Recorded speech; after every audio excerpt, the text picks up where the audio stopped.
ஓம் தனம் தரும் கல்வி தரும் ஒரு நாளும் தளர்வறியா மனம் தரும் தெய்வ வடிவும் தரும் நெஞ்சில் வஞ்சமில்லா இனம் தரும் நல்லன எல்லாம் தரும் அன்பர் என்பவர்க்கே கனம் தரும் பூங்குழலாள் அபிராமி கடை கண்களே. டான் டிவி ஓம் தொலைக்காட்சி நேயர்கள் அனைவருக்கும் சர்வதேச இந்து மத குருபீடத்தின் இனிய வணக்கங்களும் நல்லாசிகளும்.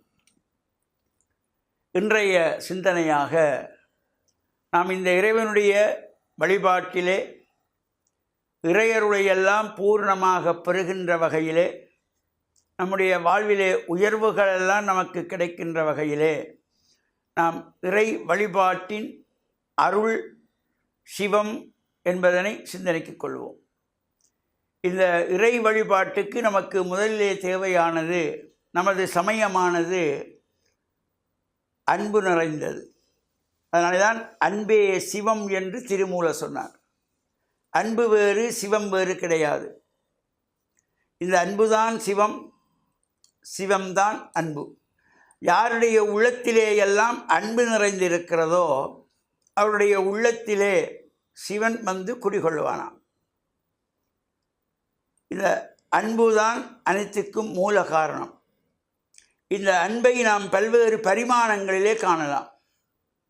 ஒரு தாயிடத்திலே ஒரு குழந்தை காட்டுகிற அன்பு, ஒரு குழந்தை மீது தாய் செலுத்துகின்ற அன்பு, கணவன் மீது மனைவி, மனைவி மீது கணவன், பிள்ளைகள் மீது அம்மா அப்பா காட்டுகின்ற அன்பு, ஆசிரியர்கள் மீது மாணவர்கள் செலுத்துகின்ற அன்பு, மாணவர்கள் மீது ஆசிரியர் செலுத்துகின்ற அன்பு, இறைவன் மீது அடியவர்கள் செலுத்துகின்ற அன்பு, அடியவர்கள் மீது இறைவன் காட்டுகிற அன்பு என்று இந்த பல்வேறு பரிமாணங்களிலே நாங்கள் இந்த அன்பை பார்க்கலாம்.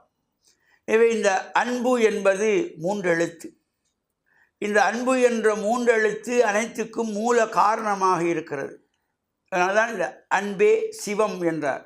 சிவம் என்பது மூன்றெழுத்து, அன்பு என்பது மூன்றெழுத்து. இந்த மூன்று எழுத்துக்குள்ளேயே மனித வாழ்விலே மனிதனுக்கு வேண்டியது, வேண்டாதது, விலக்க வேண்டியது, ஒதுக்க வேண்டியது என்று பலவற்றையெல்லாம் நம் முன்னோர்கள் வகுத்திருக்கிறார்கள். அன்பு என்பது மூன்றெழுத்து, சிவம் என்பது மூன்றெழுத்து, சக்தி என்பது மூன்றெழுத்து, நாதம் என்பது மூன்றெழுத்து, வேதம் என்பது மூன்றெழுத்து. ஒவ்வொரு மனிதருக்கும் வேண்டிய அறிவு என்பது மூன்றெழுத்து. இந்த அறிவுக்கு தேவையான கல்வி என்பது மூன்றெழுத்து. இந்த கல்வி என்ற மூன்றெழுத்தை கற்பதற்கு தேவையான புத்தி என்பது மூன்றெழுத்து. அன்பு மூன்றெழுத்து, அறிவு மூன்றெழுத்து, பண்பு மூன்றெழுத்து, பணிவு மூன்றெழுத்து, துணிவு மூன்றெழுத்து, மனம் மூன்றெழுத்து, சினம் மூன்றெழுத்து, மானம் மூன்றெழுத்து, தவம் மூன்றெழுத்து, நாதம் மூன்றெழுத்து, வேதம் மூன்றெழுத்து, மனம் மூன்றெழுத்து, குணம் மூன்றெழுத்து, சரியை மூன்றெழுத்து, கிரியை மூன்றெழுத்து, யோகம் மூன்றெழுத்து, ஞானம் மூன்றெழுத்து, உடல் மூன்றெழுத்து, உயிர் மூன்றெழுத்து, மூச்சு மூன்றெழுத்து, காற்று மூன்றெழுத்து. இது அனைத்துமே இந்த மூன்று எழுத்துக்குள்ளேயே ஒவ்வொரு மனிதனும் அடைகின்ற வெற்றி என்பது மூன்றெழுத்து, எதிர்பாராமல் அவனுக்கு கிடைக்கின்ற தோல்வி என்பது மூன்றெழுத்து, சுகம் என்பது மூன்றெழுத்து, வேதனை என்பது மூன்றெழுத்து, சினம் என்பது மூன்றெழுத்து. எனவே இந்த அனைத்துமே இந்த மூன்று எழுத்துக்குள்ளே நம் முன்னோர்கள் வகுத்தார்கள்.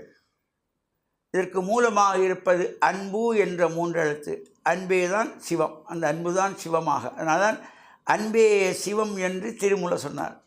அன்பும் சிவமும் இரண்டென்பர் அறிகிறார், அன்பே சிவமாவது யாவரும் அறிகிறார், அன்பே சிவமாவது யாவரும் அறிந்தபின் அன்பே சிவமாய் அமர்ந்திருந்தாரே என்று இந்த அன்பு நிறைந்தவர்களுடைய உள்ளத்திலே இறைவன் வந்து குடிகொள்ளுவான்.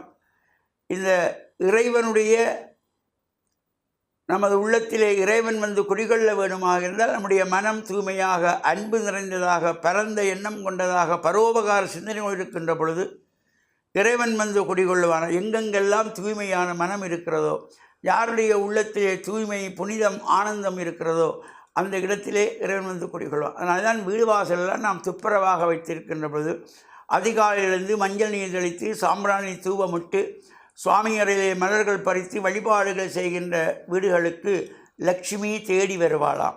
அந்த லக்ஷ்மி வாசம் செய்கின்றது எங்கே என்றால், இந்த இறைவன் எல்லோரும் வாசம் செய்கின்ற இடம் தூய்மை எங்கு இருக்கிறதோ, அமைதி எங்கு இருக்கிறதோ, சந்தோஷம் எங்கே இருக்கிறதோ அங்கே இறைவன் வந்து ஆனந்தமாக குடிகொள்ளுகின்ற பொழுது நமக்கு பரமானந்தம், பேரானந்தம் என்கின்றதாகிய அந்த உயர்வுகளை எல்லாம் நாம் பெறுகின்ற வகையிலே இந்த இறை வழிபாட்டிலே நாம் மனதை ஒருநிலைப்படுத்தி அன்பு நிறைந்தவர்களாக இறை வழிபாட்டிலே ஈடுபடுகின்ற பொழுது இந்த இறைவனுடைய கருணையினாலே நமக்கு அனைத்தும் கிடைக்கக்கூடியதாக இருக்கும். அந்த வகையிலே அன்பு உள்ளத்தோடு நாம் இந்த சிவம் என்கின்ற மூன்றெழுத்தையும், சக்தி என்ற மூன்றெழுத்தையும், பக்தி என்கின்ற மூன்றெழுத்தினாலே வழிபாடு செய்கின்ற பொழுது இறைவனுடைய அருள் என்கின்ற மூன்றெழுத்து நமக்கு கிடைத்து அதன் மூலமாக முத்தி என்கின்ற இந்த மூன்றெழுத்து உயர்வு நிலையை நாம் அடையக்கூடியதாக அமைந்திருக்கிறது. இவை அனைத்துக்குமே மூலமாக இருப்பது அந்த அன்பு என்பது. இந்த அன்புக்கு முண்டோ அடைக்கும் தாழ் என்று சொல்வார்கள். இந்த அன்பு நிறைந்தவரிடத்திலே எல்லா விதமான நல்ல குணாதிசயங்களும் அமையக்கூடியதாகவும், நாம் பலரோடு பேசுகின்ற பொழுது இந்த அன்பான வார்த்தைகளினாலே பேசுகின்ற பொழுது அவர்களும் மனம் குளிர்வதோடு நம்முடைய உடலும் மனமும் குளிர்ந்து நல்ல எண்ணங்கள் வருகின்ற வகையிலே இதைத்தான் திருமூலர் சொன்னார். நமக்கு ஆலய வழிபாடுகள் செய்ய முடியாவிட்டாலும் யாவர்க்குமாம் இறைவருக்கோர் பச்சிலை, யாவர்க்குமாம் பசிவிற்கோர் வாயுரை, யாவர்க்குமாம் உண்ணும் போது ஒரு கைப்பிடி, அதுவும் முடியலைன்னா யாவர்க்குமாம் பிறர்க்கு இன்னுரை தானே என்றார். நாம் பிறரோடு பேசுகின்ற பொழுது இனிமையான வார்த்தைகளினாலே, கனிவான வார்த்தைகளினாலே, அன்பு உள்ளத்தோடு பேசுகின்ற பொழுது அது ஒரு பெரிய தர்மம் ஆகின்றது.